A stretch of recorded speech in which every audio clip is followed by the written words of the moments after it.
What's up guys, it's Chris here, and today I'm going to talk to you guys about lenses, specifically Cine lenses versus non-Cine lenses. What's the difference and should you pay more for the same lens? Now you guys might be asking, what's a Cine lens? What is this a new type of lens I should be looking into? Well, it depends honestly. First off, what a Cine lens is it's a cinema lens. It's really just a lens that's designed for video instead of photo. Now there is a couple differences between a Cine lens and a non-Cine lens. First of which being the aperture ring. On cinema lenses, the aperture ring is unclicked and you can manually move them around. So your f-stop can be manually changed. The focus ring is a lot longer. So instead of it being like a quick 1-2 and it's already done, it's very long. So going on from there, I have my Canon 50mm FD, which I've done a Cine mod on, and the Canon EF 50mm right here. The thing about these here is if you look at them, the focuses are super quick. If you've ever used the Canon 50mm, you know it focuses really quick because there's just not a whole lot of focus range in there. It's really hard to really dial in focus on there, which is great for autofocus because there's less for it to actually search through. With the Canon FD lenses, since it has such a wide focus range, it is a lot easier to nail in your focus and get it tack sharp just the way you want it for video. Now the trade-off here is that the newer lenses are electronic and they have super quick autofocus, whereas these have no autofocus, so you're pretty much stuck just completely manual focusing, which for video, that's no problem, but if you do a lot of photography and stuff like that, you might be better just going with the electronic one. Going on from there, we're going to talk about the aperture now, which quite frankly, you don't really need a manual aperture for most projects? Okay. You don't need a manual aperture for most projects. Let's be honest here, when's the last time you actually needed to change the aperture while you're when you're actually doing a video? Odds are never. Say for example, your character's walking through a door from bright outside to dark inside, you need to be able to pull your f-stop down really fast, and so wide open to shut, wide open to shut. It's really easy to do that, but the question is, are you actually going to need that? Some of your projects very well might need that. So if you're like, say you're walking in through a door from the outside and then you have it like that, then you might need one of these, but you can always cover that up with a cut or something like that in there. There are no aperture rings on the newer lenses, so either you have to mod them on there, just deal without them, or get this nice little adapter on the back of it. So just to recap real quick, the main differences between a Cine lens and a non-Cine lens: longer focus throw, aperture ring, and sometimes it has an anamorphic aspect to it. Personally, the anamorphic aspect is a personal choice, and they're really expensive, so really a budget choice. Personally, I don't think that you need a cinema lens. The lens I'm using and the lens I have been using for practically everything has been my Sigma 18-35, which is currently on this camera right now, which, yes, I know it's an amazing lens as it is.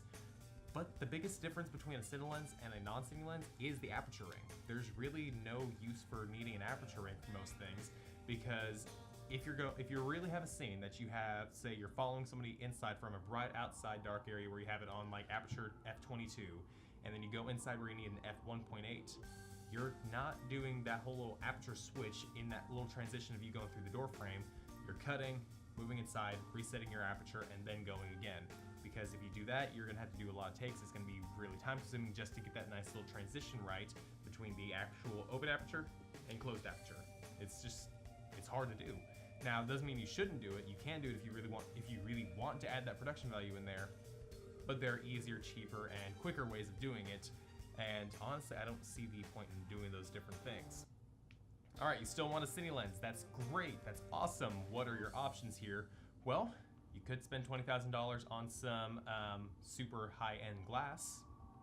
Not the option? Okay. Well, there are a couple options. Rokinon, Samyang, and Bauer make great cinema lenses, which are mostly their photo lenses converted with a aperture ring and longer focus. Now, a nice budget option for cinema lenses are old vintage lenses. A lot of these old vintage lenses actually do have a long focus range, and they do also have manual apertures. This is a Canon FD 50mm lens that I got from a yard sale maybe I think 2 years ago or something like that. It was sitting in my camera bag on the shelf and I had never really used it because I never had a need for an FD lens for 50mm until I decided to take it apart and see if I can't declick this thing, because originally this thing would always have like a click and it would stop on a solid f-stop every time that you move it over. But if you take it apart and you actually go inside of it, you can actually take the ball out and actually make it where it's clickless, so it actually spins smoothly. I will release a tutorial on how to do that later on, just not today. So that is a good option to look into, and converting them over to modern things. Mirrorless is absolutely amazing for that. That's why I love my Lumix G7 so much, because I can pretty much adapt any lens to it, including these for this dummy adapter, which was, I think, $15 I got online. But with all that being said and done, if autofocus is a hard sell for you, then cinema lenses probably aren't going to be the best option for you. If you really need this aperture ring, I would recommend looking at old vintage lenses, checking those out before you actually drop like $400, $500, $600 on really cheap cinema lenses and then go even higher past that. But if you are a working professional, if you are really somebody who actually needs this, why are you watching this video? You already know what you need, so just go buy the things that you're looking for. I mean, personally, I prefer these old vintage lenses. These work perfectly fine for anything I do. Really, if I do portraits or anything, I have these things. If I do video, I have these things.